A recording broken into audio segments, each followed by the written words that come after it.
The wacky world of MultimediaJay. My legs feel like rubber right now because I picked up one of these bad boys at Walmart on the way home. This is a Gold's Gym pedal thingy something or another. But anyways, I got it so that when I'm watching YouTube videos or doing some stuff on the computer, I can pedal it like a bicycle to get some exercise that way. I'm kind of stuck on cardio right now because walking's too easy but running's too hard. So until I can break this barrier and start running on a regular basis, I gotta figure out something or something like that. Anyways, it's nice to see the game shelf nice and organized again by system, sort of, whatever'll fit. This, for the most part, is PlayStation 2, that, for the most part, is GameCube, and below it is Wii. And below it is, well, a mix of other stuff. I should probably move the PS3 up a notch to share some space with GameCube and PS2 on this middle shelf. Anyways, now I've kind of been taking it easy on videos lately, and I'm going to kind of take it easy on videos for the next several days to give you folks some time to catch up. In case a YouTube technical glitch keeps you from finding out about this, I went on a bit of an uploading spree last weekend.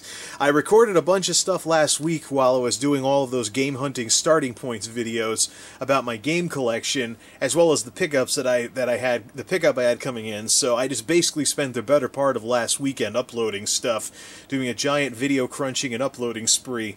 So to make up for that, I'm going to take it easy and give you folks some time to catch up. So hopefully these views stop being so horrible here. 50, 43, 39, 23, 31, 17, 22, 13, 32, 22, 21. Now here's the deal. I've heard the complaints about staggered content when channels stagger their uploads for YouTube videos, even if they shot the footage sometimes the same day.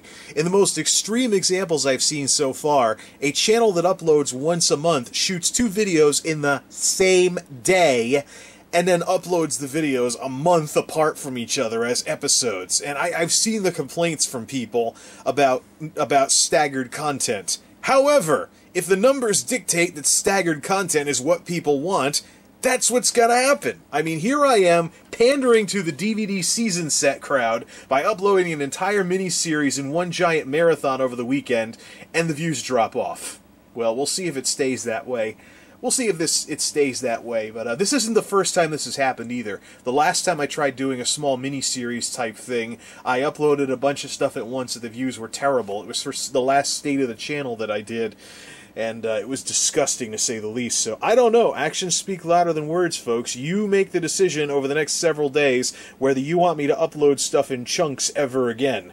So I am going to back off on uploads for quite some time to give you folks some time to catch up. But if these numbers still remain the drop-off that they are, then I just won't do this again. It doesn't matter what I record, what miniseries I record, everything will be spread out at least a day.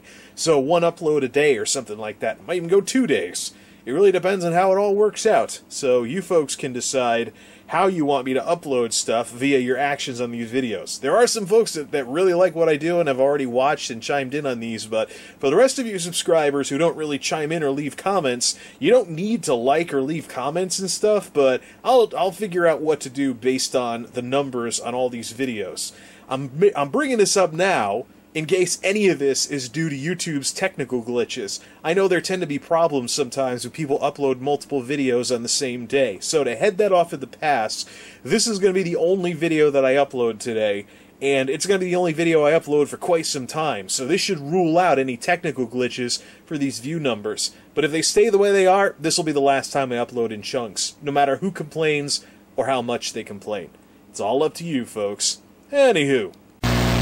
Now, to finish everything up, I'm thinking of getting into this kind of video game restoring type stuff full-time or something along those lines. We're trying to do that with more of my purchases. I'm tossing around the idea of picking up a Xyron sticker maker printer thingy and getting some kind of working color printer again, or fixing the one that I have right now basically what I'm thinking of doing is actually printing out replacement labels using a website called the Cover Project, which actually has a lot of label scans and cover scans and box scans for various games on various platforms. I'm actually thinking of contributing some scans of some of my own box games to this website to basically contribute to it and stuff. But anyways, here are the results of some of the games that I've been cleaning up lately. Going nuts with the Goo Gone, the rubbing alcohol, even a razor blade, trying to clean up some of the stuff, including some of the GameStop disasters that looked so horrible earlier on when I did the N64, when I did the video on the N64 collection and stuff like that. So, Super Smash Bros. Melee. Remember all the crap that was all over it? That crap is no more. I'm actually going to check this game out. I want to see those people that say that it's better than Brawl. I actually want to see if I want to see what they're talking about here. So, all the stuff gone. If you reflect light off it, you can still see some scuffs left that I should probably clean off later. And there's a couple of scratch marks from where I was trying to scrape off some of that crap that was on the front. But it's nice to see that this cleaned up pretty nicely, although I did ding the plastic there. But yeah, good old GameStop. Can't believe that they actually sold a game in that condition. Or maybe I should look for those kinds of games and clean them up. Off-Road Challenge, one of the dingier games from the last pickup that I had, cleaned up quite nicely. It looks very presentable now, and I think this was, what, the worst of the ones from JJ's? Cleaned up pretty nicely, although there was some yellowing on the labels and stuff like that. By the way, one of the labels on the Cover Project is one of these back cartridge labels for the N64, so one of the ways I'm going to experiment with the Xyron sticker machine, if I ever get one, is to try and print replacements of these before I go trying any front labels and stuff like that. This is, believe it or not, the same copy of Dirty Bike 64. Looks like some of the label kind of dinged a bit when I was cleaning it up, but this, believe it or not, is Dirty Bike 64. The ink that ran kind of cleaned up on the label, so that's pretty nice. And I just took the sticker off. I mean, the duct tape, not duct tape, but this packing tape and the residue on the back and the chaos all came off. So there's some scratch marks because this was kind of like my rough draft of razor blading these things off with Goo Gone.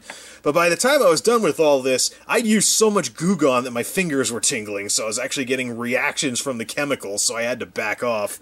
Maybe I should wear gloves next time. But yeah, Excite Bike 64 cleaned up quite nicely, although the case is still scratched.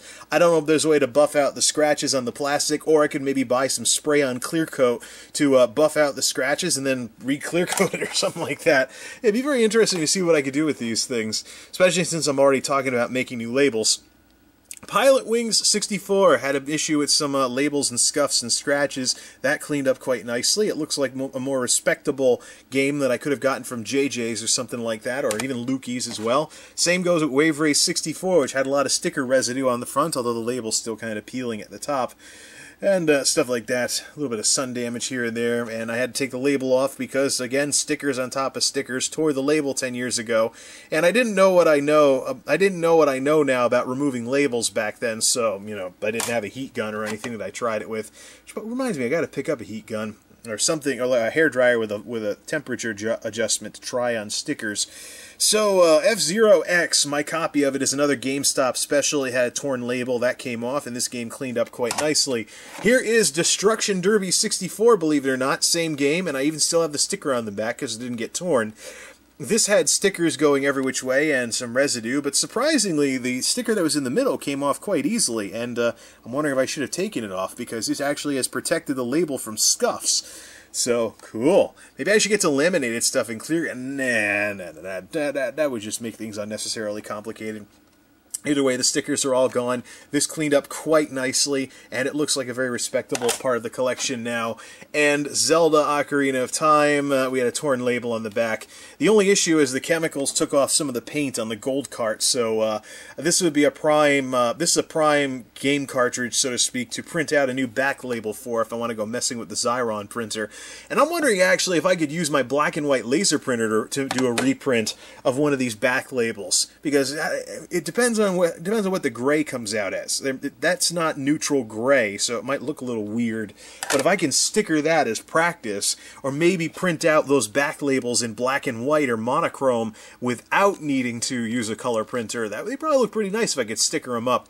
My concern about using a sticker machine is clear coating the front so that you can clean off the label without the ink running every which way. I gotta find a way to do that. I don't know if I want to get some clear coat to laminate, some laminate paper to put over the top and then razor blade it off if I print replacement labels, or maybe spray on clear coat or something like that. But these games all cleaned up very, very nicely, as did Smash Brothers Melee, which I should probably play sometime before the end of the week. Anywho. So, to the rest of the subscribers who haven't seen my Game Hunting Starting Points mini-series yet, if YouTube glitched, go ahead and play a little catch-up. I'm going to give you plenty of time to do that. But you folks will decide how I handle mass uploads from this point forward by what these numbers turn into on these videos. Oh, and by the way, it's not the content either. These Game Hunting Starting Points videos are similar content to the other pickups that I've had earlier. They're essentially pickups. They're essentially pickup videos for what I already have to play a little catch-up on where I'm starting from, hence Game Hunting Starting Points.